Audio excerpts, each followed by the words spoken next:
et je viens de me faire chasser de la plateforme. J'ai l'impression d'être à Disneyland. Je pense que j'en ai assez vu.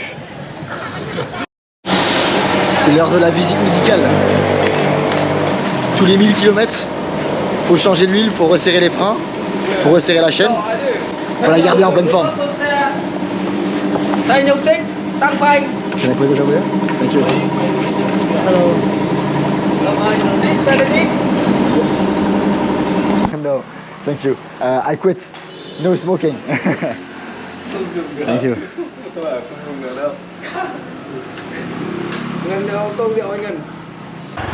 Et juste comme ça, c'est fait. Tu arrives, tu te gares, ils sont 4 sur la moto, ça dure 3 minutes top chrono.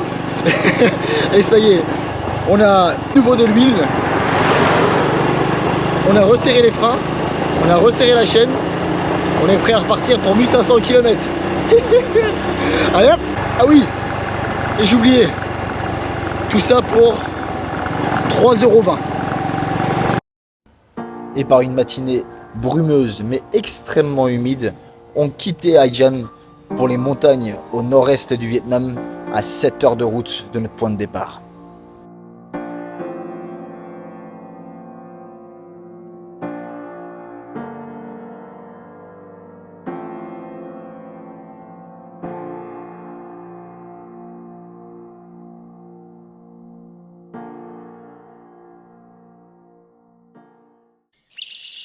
Nichée au cœur d'une vallée, entourée d'un massif montagneux, cette petite ville paisible, avec ses restaurants, ses bars, ses commerces, se réveille tranquillement. Ses habitants vont au travail, pendant que les employés communaux mettent en œuvre tout leur talent pour fleurir la place principale avant l'arrivée des touristes saisonniers. Bienvenue à la Bourboule. Non, je rigole les gars. On est toujours au Vietnam. On n'est pas en Auvergne. On est à Sapa. Wow. Petit village à 1500 mètres d'altitude. Dans les montagnes au nord-ouest du Vietnam. Mais je vous l'accorde, ça ressemble un petit peu à l'Auvergne. Un petit peu. Un Auvergne de chez Wish, mais un Auvergne quand même. Et si ça y ressemble, c'est pas pour rien. Laissez-moi vous expliquer. Je garde la moto et je vous fais un petit cours d'histoire. En fait, c'est des colons français à l'époque de l'Indochine, donc fin 18e, début 19e siècle, pardon, qui sont arrivés ici et qui ont créé à la base une station météorologique, puis une base militaire et enfin une petite ville. L'Indochine, c'était quoi? C'était le Laos, le Cambodge, un petit bout du sud de la Chine et le Vietnam où nous on se trouve actuellement. Donc les Français, ils étaient installés ici, ils ont créé ce petit bout de ville et après il y a la Deuxième Guerre mondiale qui est arrivée. Pendant la Deuxième Guerre mondiale, les Japonais ont envahi la région et aussi la ville, et comme les Japonais étaient les alliés des Allemands et les ennemis des Français, la région et aussi la ville a été énormément bombardée et en grande partie détruite. Et c'est seulement après la Deuxième Guerre mondiale, quand les Français sont revenus ici en Indochine et qu'ils ont commencé à reconstruire ce qu'ils avaient bombardé, qu'on reconnaît les débuts, les prémices de la ville qu'on voit aujourd'hui actuellement. À la fin de l'Indochine, après la défaite française de Bien Bien Phu, la ville a été occupée par tous les locaux, toutes les ethnies locales. Elles sont toutes descendues des montagnes ici dans la ville pour faire du commerce, pour faire de l'échange. Elles vendaient notamment le riz qu'elles produisaient là-haut dans les montagnes. Et elles achetaient autre chose dans un des nombreux marchés locaux qu'on trouve ici dans la région.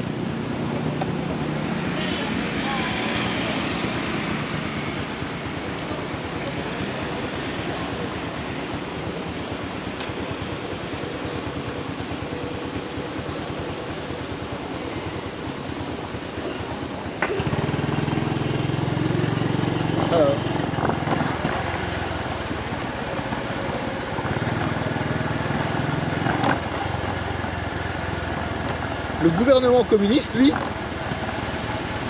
s'appropriait et exportait une quantité d'opium qui était produite ici aussi également. Le gouvernement communiste, lui, exportait une quantité d'opium qui était produite dans la région. Le gouvernement communiste, lui, s'appropriait une quantité d'opium qui était produite ici dans la région et l'exportait dans le monde entier pour de l'argent.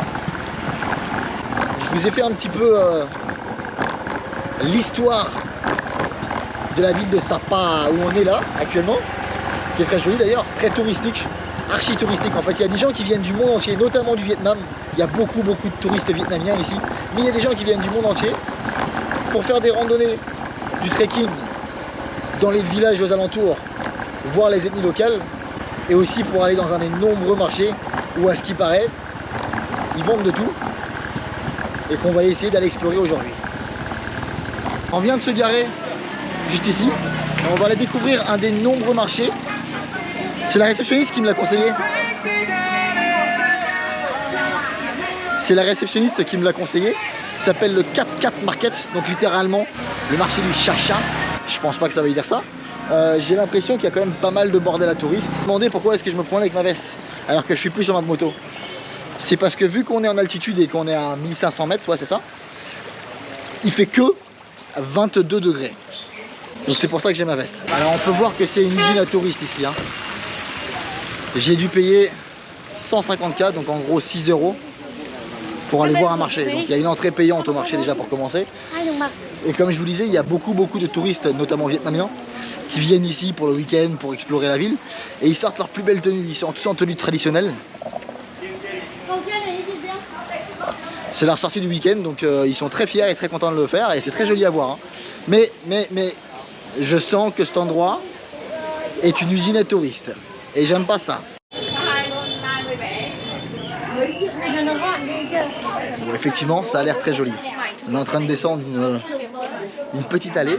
Les stands en eux-mêmes n'a rien d'intéressant, mais le lieu est très joli. Waouh, waouh, waouh, waouh, qu'est-ce qu'on a là? Qu'est-ce qu'on a là?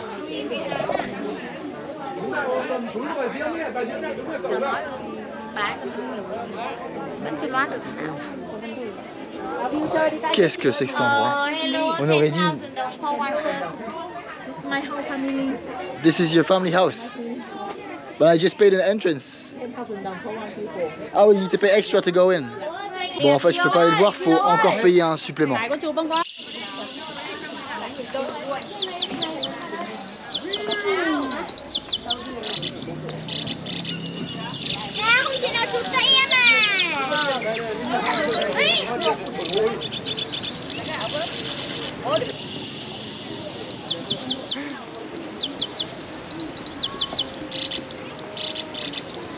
Je viens de me faire chasser de la plateforme par les touristes vietnamiens qui m'ont dit hey, c'est mon tour, je veux la photo. Alors sur le marché, je vous assure, il n'y a absolument rien d'intéressant, il n'y a rien de local. Hein. C'est que du bordel de Made in China. J'ai payé 6 € pour voir du bordel de Made in China, j'en reviens pas. Là c'est sûr et certain, on n'est plus en Auvergne. Hein. Viens pas jusqu'au Vietnam pour acheter un truc sur ce marché, va sur Amazon. C'est moins loin. Je me trouve dans un champ-de-riz, j'ai plus de batterie du tout. Je rentre à mon auberge, je vous recharge et on est reparti. On va essayer de monter en haut de la montagne qui est ici. Allez, venez. Alors, je suis sur une grande place là, enfin un grand parking. Et à la base, je voulais prendre un téléphérique pour monter dans les nuages. Mais c'est 30 €. Et je mets pas 30 € dans un téléphérique pour aller voir des nuages. Donc, c'est pas grave, on va trouver autre chose à faire, moins cher. Je peux vivre sur, allez, peut-être 2 jours. C'est 30 € ici, tout compris. Je mets pas 30 € dans un téléphérique pour en plus voir rien du tout parce que c'est nuageux. Bon, je pense que là, il est temps de couper court au désastre et de vous expliquer. J'ai essayé, promis, j'ai vraiment essayé. Après le fail du téléphérique, j'ai essayé d'aller voir une cascade, mais il pleuvait. c'était venteux. Et par-dessus tout, c'était fermé. Je suis donc redescendu dans la ville pour essayer de trouver un truc à manger et aussi trouver à faire ce fameux trekking dans les montagnes avec les locaux dont tout le monde parle. Mais j'avais à peine posé le pied de la moto que je me faisais harceler et harceler par des dizaines de dames qui voulaient m'emmener tous dans leur village et me faire découvrir ceci et faire découvrir cela. Et c'est pas ce que je voulais, c'est pas ce que je recherchais. C'était totalement fake. Alors vous savez quoi? Dans ces moments-là, faut pas insister. Je me suis posé dans un bar qui avait une offre avec une bière achetée, une bière offerte, ça me convenait beaucoup mieux. J'en ai également profité pour faire du montage vidéo et j'ai tout simplement fini la journée comme ça. Ça va être incroyable. Est-ce qu'on va avoir des problèmes? Oui, on va avoir des problèmes. Qu'est-ce qui va arriver? Je ne sais pas.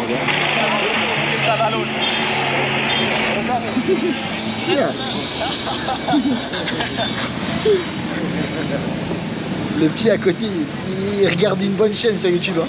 Je sais pas c'est qui, mais... Alors, j'ai décidé d'aller faire un petit tour dans cette ville de nuit. Sur la place principale, là où tout se passe, là où tout le monde va. J'ai peur, j'ai très peur.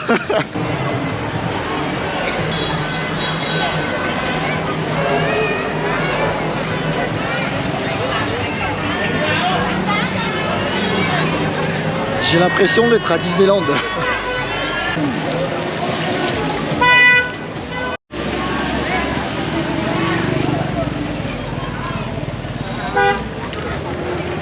Non, en fait, c'est pas Disneyland. J'ai trouvé à quoi ça me faisait penser. Ça me fait penser au marché de Noël. Ça me fait penser au marché de Noël en hiver chez nous, tu sais, où il y a tout le monde qui se promène dans les stands pour aller acheter des trucs made in China. Et où t'as une odeur dans la rue et où c'est un bordel monstre. Et il y a des décorations de partout, il y a des guirlandes, il y a des lumières qui clignotent. J'ai vraiment l'impression d'être dans un marché de Noël. Je sais pas quoi penser de cet endroit.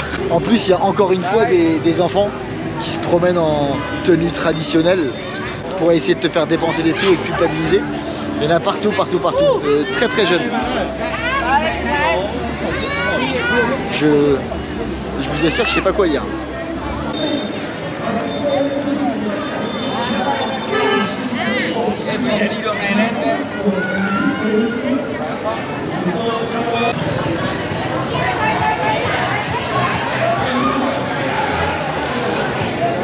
Je m'attendais vraiment pas à ça en venant au Vietnam.